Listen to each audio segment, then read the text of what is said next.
เอาสบายดีเนาะสบายดีหมู่เพื่อนสุขคนเนาะในคลิปนี้เฮาสิพาทุกคนมาเรียนเนาะคอมพิวเตอร์พื้นฐานนั่นเองเนาะ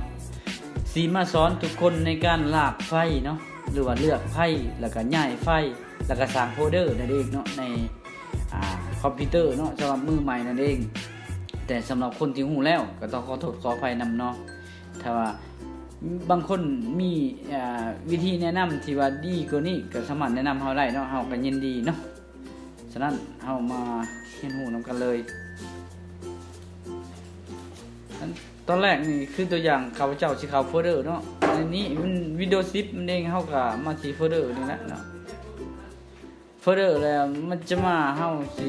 พุทนี่เนาะนี่มันจะมีนั่นข้อมูลอยู่นี่หลายๆเนาะนี่นะตัวอย่างหน่อยเนาะที่ว่าเฮาจะย้ายไฟสิชื่อว่าเนาะเฮาสิขยายไฟนี่ให้มันเป็นแบบเรียงกันแล้วก็แบบใหญ่แบบน้อยเนาะตัวอย่างเฮาก็คลิกขวาแบบนี้เนาะเฮาก็เข้าที่วิวเนาะคลิกขวาใส่บองประวางนี่เนาะนี่เฮาสิให้ตัวนี้น้อยลงเนาะให้พวกเอกสารพวกนี้น้อยลงเนาะให้มันเห็นหลายๆอันเนาะเฮาคลิกขวาเนาะ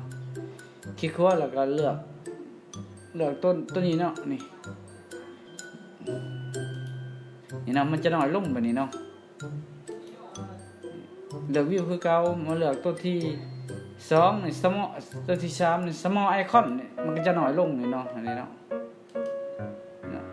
คลิกขวาอีกวิวคือเก่าแล้วก็เลือกลิสต์นี่นะ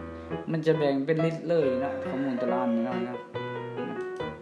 นี่ครับคลิกขวาบนประวางเลือกวิวนี่เนาะเลือกนี่เนาะดีเทลนี่เนาะตัวนี้เนาะอันนี้มันจะเป็นอย่างนี้เนาะมันจะเรียงให้เฮาแบบนี้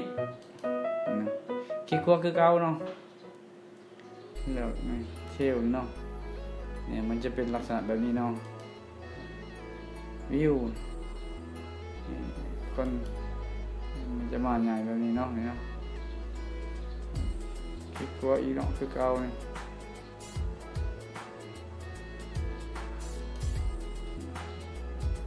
คาถาเฮาสิให้มันน้อยลงเฮาสิกลับมาคือเก่ามันเป็นมาคือเก่านั่นเองเนาะอันนี้สำหรับการย่อขยายหรือว่าให้ข้อมูลของเฮานี่เนาะบ่ว่าจะเป็นวิดีโอรูปภาพหรือว่าอีหยังต่างๆเนาะที่ว่าเป็นข้อมูลที่ว่าเฮาจะให้มันน้อยหรือให้มันใหญ่ให้มันเรียงเนาะมันเรียงคือจังซี่อันนี้เนาะหลังจากนั้นมานี่วิธีการย้ายเนาะย้ายข้อมูลอย่างข้าพเจ้าสิเปิดขึ้นมาอีกเนาะเอาลงเปิดหน้าต่าง2อันนี่เนาะเปิดหน้าต่าง2อันเปิดหน้าต่าง2อันนี่มานี่เปิดอีกหน้าต่างตัวนี้เนาะขึ้นมาอีกบัดนี้ต่างเฮาก็บัดนี้เฮาสิย้ายข้อมูลตัวนี้เบื้องต้นตัวนี้เนาะนี่เนาะย้ายข้อมูลมานี้เดี๋ยวอย่างนะครับ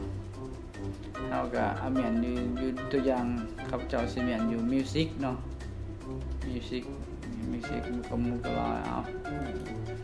พิกเจอร์ก็หลายดูคอมเมนต์เนาะดูคอมเมนต์ก็ได้เนาะเข้าไปจะสิเมียนนี่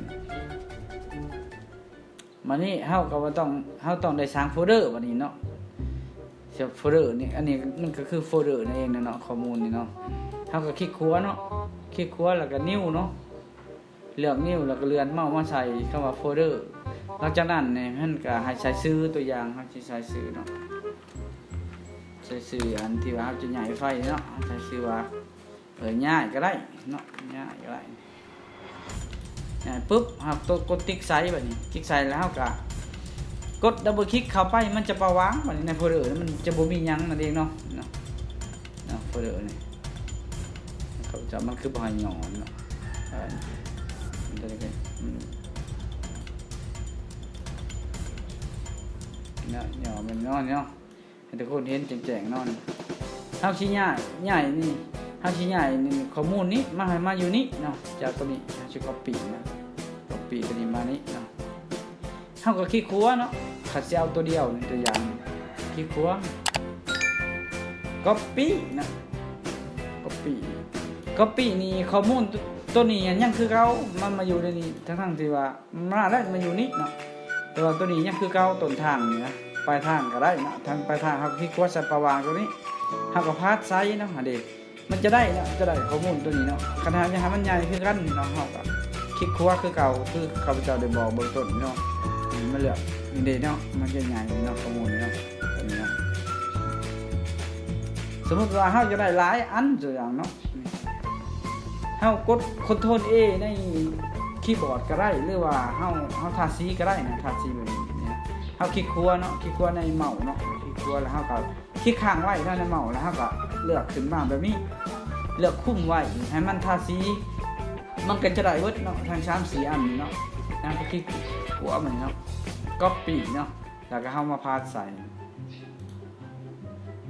นี่เนาะตัวนี้มันจะพร้อมเพราะว่ามันมีตัวเก่าอยู่นี่เด้นี่เนาะมันมีแล้วนี่มันจะมาบัดนี้เนาะเลย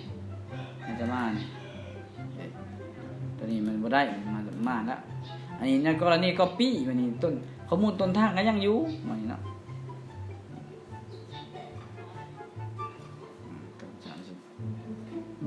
เนาะถ้าสมมุติว่าเฮาสิลบบัดนี้ลบเฮาก็คลิกครัวเนาะถ้าสีคือเก่าคือข้าพเจ้าได้บอกแล้วเนาะถ้าสีนี่คลิกครัวแล้วก็กดคำว่า delete นี่เนาะมันจะไปเนาะอันนี้ในกรณี copy สมมุติว่าในกรณีที่ว่าเฮาย้ายบัดนี้เฮาย้ายข้อมูลต้นทางมันจะบ่มีเนาะเฮาย้ายไฟนี่นะบ่ว่าจะเป็นรูปภาพอีหยังต่างๆเนาะที่ว่าเป็นข้อมูลที่ว่าเฮาใส่ในคอมพิวเตอร์เฮาสิย้ายมาโฟลเดอร์ตัวนี้นี่เนาะเฮากดติ๊กใส่นี่เนาะเฮาดึงหลังมาเลยนี่เนาะนี่ตัวนี้มันจะบ่มีเนาะข้อมูลต้นทางตัวนี้บ่มีนี่ตัวอย่างตัวที่2นี่เขาจะเอาดึงมาเลยนี่เนาะมันจะบ่มีแล้วเนี่ยข้อมูลเบื้องนี้อยู่นี่เนาะต้นทางมันอยู่ปลายทางเลยตัวอย่างสิย้ายกลับ